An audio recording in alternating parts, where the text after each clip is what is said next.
Hi.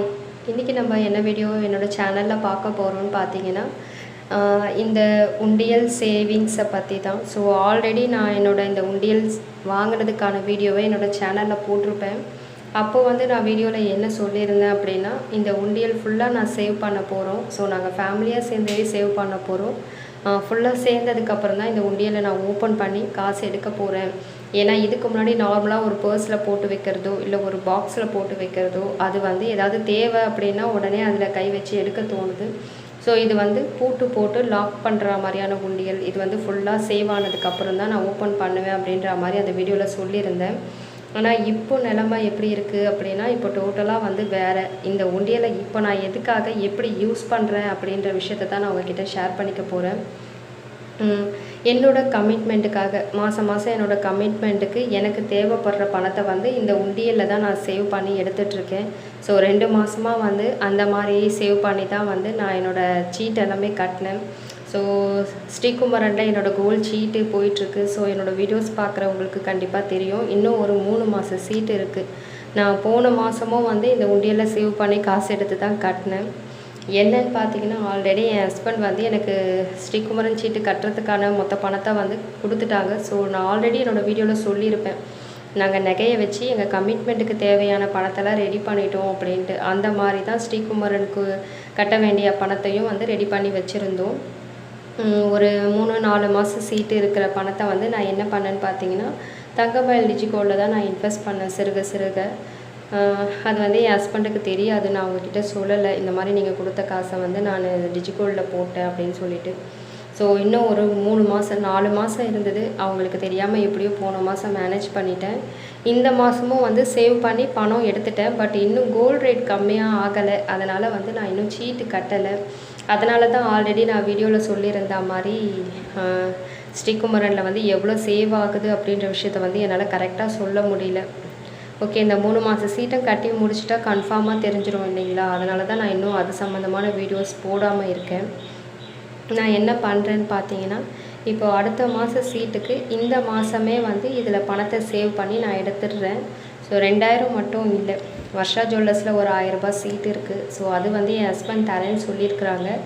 இருந்துமே நான் என்னால் முடிஞ்சதுன்னா கூடவே இதுலேயே சேவ் பண்ணி எடுத்து வச்சுப்பேன். ஸோ அவங்க கொடுத்தாங்க அப்படின்னா அதுக்கப்புறம் அதை வாங்கி நான் என்ன பண்ணுறேன்னு பார்த்தீங்கன்னா, மங்களன் மங்கள் சீட்டு போட்டிருக்கேன் இல்லைங்களா, அவங்களுக்கு தெரியாமல் அந்த சீட்டுக்கு தான் அந்த 1000 நான் யூஸ் பண்ணிக்கிறேன். இந்த மாதிரி தான் ஒரு 2 மாதமாகவே நான் பண்ணிகிட்ருக்கேன். என்ன பண்ணுவேன்னு பார்த்தீங்கன்னா, இதில் காசு மடித்து அப்படியே உண்டியில் போட்டுகிட்டே வருவேன்.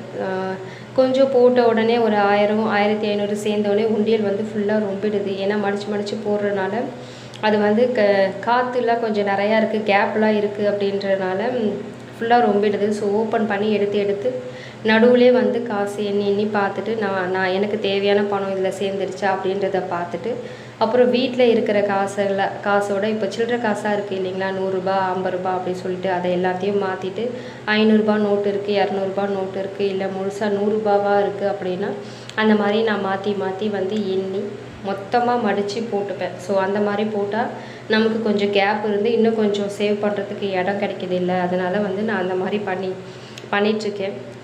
இப்போயும் இதை தான் நான் வீடியோவில் காட்டிகிட்ருக்கேன். ஸோ இதுக்கு முன்னாடியே நான் கவுண்ட் பண்ணி ஒரு 2500 ரூபா கிட்ட நான் போட்டு வச்சுருந்தேன். இன்னும் கொஞ்சம் சொச்சம் சேர வேண்டியது இருந்தது. ஸோ அதுதான் இப்போது சேர்ந்துருந்தது. அதையும் எடுத்து கவுண்ட் பண்ணி நான் வீட்டில் இருந்த பணத்தோடு நான் முன்னாடி சொன்ன மாதிரி எல்லாத்தையும் மாற்றி வச்சு 200 ரூபா நோட்டு 100 ரூபா நோட்டாக மாற்றி மொத்தமாக 4000 ரூபா சேர்ந்துருக்கா அப்படின்றத தான் நான் இப்போ பார்த்துட்ருக்கேன். 4000 எதுக்குன்னு பார்த்தீங்கன்னா, 2000 ரூபா ஸ்ரீகுமரன் சீட்டு, 1000 ரூபா வர்ஷா ஜுவல்லர்ஸ் சீட்டு, இன்னும் 1000 ரூபா மங்களன் மங்கள் சீட்டு. ஸோ இதுக்கு தான் 4000 ரூபா சேவ் பண்ணிகிட்ருக்கேன். இந்த 4000 அடுத்த மாதம் கட்டுறதுக்கு தான், 1ஆம் தேதி பிறந்ததுக்கப்புறம் ஜூலை மந்த்து கட்டுறதுக்கு தான். ஏன்னா இப்போது இந்த ஜூன் மந்த்து கட்டுறதுக்கு அமௌண்ட்டு ரெடி ஆகிடுச்சு. ஸோ அது நான் ஜிபேயில் மாற்றி வச்சுருக்கேன். பணமாக இல்லாமல் ஜிபேயில் வச்சுருக்கேன். எப்போ கோல்டு ரேட் குறையுதோ அப்போ எல்லா சீட்டுமே கட்டிடலான்னு சொல்லி வெயிட் பண்ணிகிட்ருக்கேன். போன மாதம் ஒரு 8600 ரூபா கிட்ட கோல்டு ரேட் குறைஞ்சி அப்புறம் ஏறுச்சு. ஆனால் இந்த மாதம் 8900 ரூபா வரைக்கும் இருந்தது. இன்னும் குறையும்னு பார்த்தா 9000 தாண்டிடுச்சு. அதுக்கப்புறம் 9000 கீழே இறங்கவே இல்லை. இறங்குச்சு அப்படின்னா கட்டிடலான்னு வெயிட் பண்ணிகிட்ருக்கேன். ஆனால் இன்னும் இறங்கவே இல்லை. ஸோ எப்போ இறங்கும் அப்படின்னு சொல்லி தான் வெயிட் பண்ணி பார்த்துட்ருக்கேன். குறைஞ்சதும் சீட்டு எல்லாத்தையுமே கட்டிடுவேன். திரும்பவும் வந்து உண்டியலில் லாக் பண்ணி வச்சுருக்கேன். திரும்பவும் அதுக்கு அடுத்த மாதத்துக்கான அமௌண்ட்டை ரெடி பண்ணணும். ஸோ அந்த மாதிரி தான் வந்து இப்படி போயிட்டுருக்கு. நான் எப்படி சேவ் பண்ணுறேன்னு பார்த்தீங்கன்னா, இப்போது எனக்கு ஒரு ரூ. 500 1000 செலவுக்கு கிடைக்கிது அப்படின்னா அதை வந்து நான் அப்படியே வச்சுப்பேன். எது ஒன்று வாங்கினாலுமே எது ஒன்று பண்ணணுனாலுமே ரொம்ப யோசிப்பேன். ஒன்றுக்கு 10 வாட்டி யோசிப்பேன். நமக்கு தேவையான பொருள் ரொம்ப அவசியமான பொருள் அப்படின்னா மட்டும்தான் நான் அதை வாங்குவேன். அதை தவிர்த்து வந்து இப்போ உதாரணத்துக்கு சொல்லணும் அப்படின்னா, இன்றைக்கி ஒரு நாளைக்கு வந்து நான் ஒரு ரூ. 50 ரூ. 100 செலவுக்கு எடுக்கிறேன் அப்படின்னா அதில் ரொம்ப அவசியமாக ஏதாவது வாங்க வேண்டியது இருந்தால் மட்டும்தான் அதை நான் வாங்குவேன். அப்படி எதுவுமே வாங்காமல் நான் எடுத்த அந்த 50 100 அப்படியே என் கையில் இருக்குது அப்படின்னா எடுத்துகிட்டு போயிட்டு வாண்டடாக வந்து நான் அந்த உண்டியலில் போட்டுருவேன். சில நேரத்தில் வந்து எனக்கு எதுவுமே எந்த செலவுமே இருக்காது. ஸோ அப்போது ஒரு ரூ. 100 செலவு பண்ணுவோமா அப்படின்ற மாதிரி யோசித்து அந்த ரூ. 100 எடுத்து சேவிங்ஸில் போட்டுருவேன். இந்த மாதிரி தான் வந்து சேவ் பண்ணுறதுனால தான் மாதம் வந்து என் கமிட்மெண்ட் வந்து 4000.